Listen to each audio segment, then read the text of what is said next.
We've all seen it happen. Someone we know just vanishes. Or, hey, maybe you've been that person, the one who gets labeled as cutting everyone off.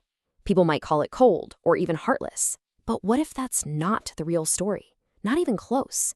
What if it's actually a super complex psychological response? Well, that's exactly what we're going to dive into. Let's get to the real why behind it all. Wow.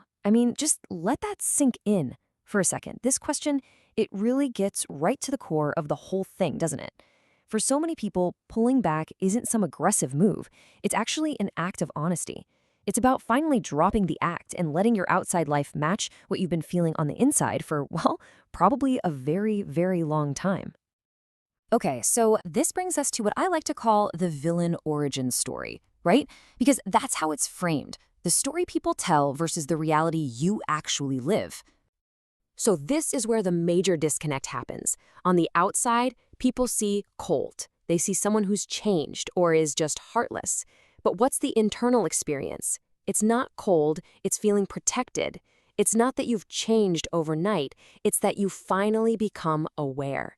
And it's definitely not heartless, it's just being completely and totally worn out. Yeah, this isn't something that happens overnight, right? You don't just wake up one day and decide to be heartless. It's more like a slow burn, a gradual erosion after years and years of one-sided effort. You know the drill, always being the one to text first, the one to make the plans, the one who remembers all the important stuff.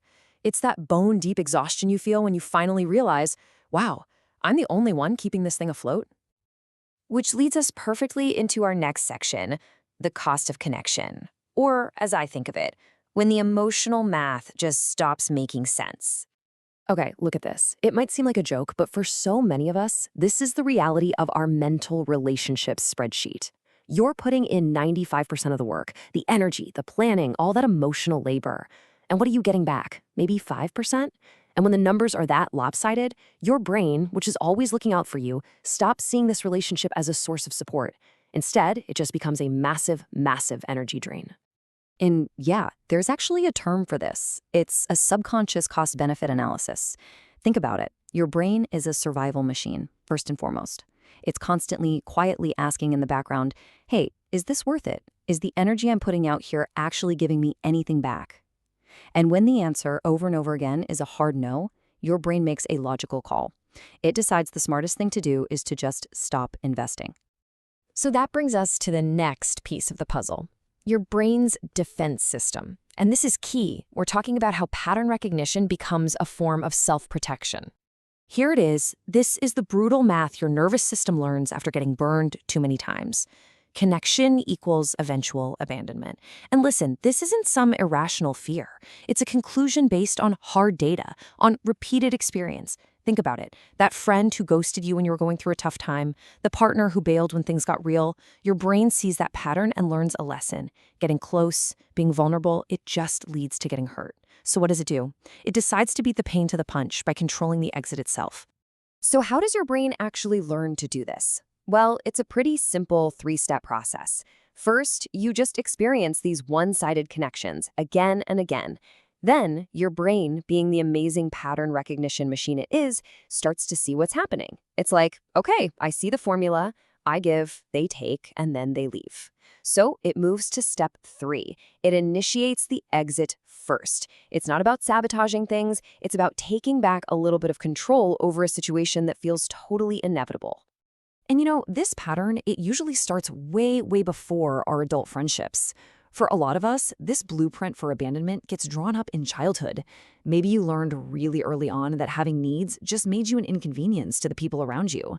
So your adult relationships, they didn't create this feeling, they just confirmed the data your brain already had. And now, in the present, your nervous system is just running the program based on that old ingrained blueprint. All right, this next part is so important. We need to talk about walls versus boundaries and really understand the structure that you've built. Because people might accuse you of putting up walls. But are they really walls? Or are they something else entirely? Okay, let's break this down because the difference here is everything. A wall, that's built from fear. Its job is to keep everyone out, no exceptions. And in the end, it just becomes a prison for you. But a boundary is totally different. It's not built from fear, it's built from data, from your actual lived experiences. Its job isn't to keep everyone out, it's to keep the unsafe people out. You see the difference? It's not a prison, it's a sanctuary. And because of all this, you've become a world-class expert at spotting the data points, the signs of emotional unavailability. What might feel like you're being hypervigilant is actually just accuracy. You spot the patterns instantly, don't you? Like, they only text when they need something from you. They never bother to ask how you're doing. Their responses just get shorter and shorter. And that classic, let's hang out soon, becomes code for, let's never hang out. The effort is only ever flowing in one direction. See, that's not you being negative, that's just you collecting the facts. Which brings us to our final section. This is all about survival, not selfishness.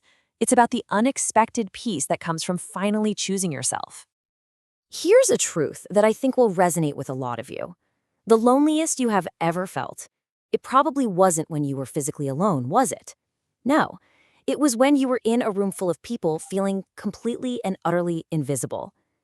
Being by yourself didn't create the loneliness.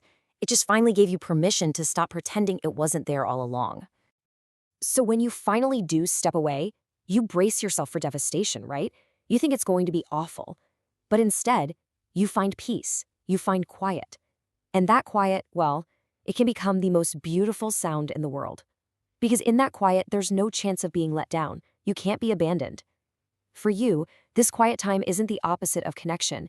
It's just the glorious, wonderful absence of rejection. So please remember this. Cutting everyone off, it's not about an absence of love. It's about the presence of self-preservation. It is your entire nervous system, your entire being finally screaming enough. It's you finally making the choice to stop pouring from a cup that's been empty for way too long. And that leaves us with one final question to think about. What if this quiet time isn't the end of the story? What if it's not an ending at all, but the necessary, maybe even sacred, space you had to create for yourself in order to finally truly heal? A space to maybe, just maybe, get ready to connect again, but this time completely on your own terms.